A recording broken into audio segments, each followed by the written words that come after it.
सब कुछ भुलाई के तोहरा चलते छोड़ली अपन बाबूजी माई के।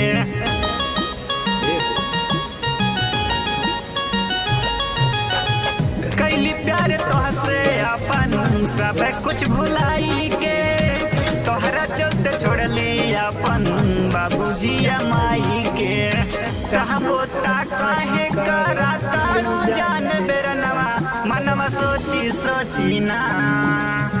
कहबोता काहे कराता जान बेरनवा मनवा सोची सोची ना। मनवा सोची सोची ना कि जईबू पियवा संगे बिहनवा मनवा सोची सोची ना। जईबू पियवा संगे बिहनवा मनवा सोची सोची।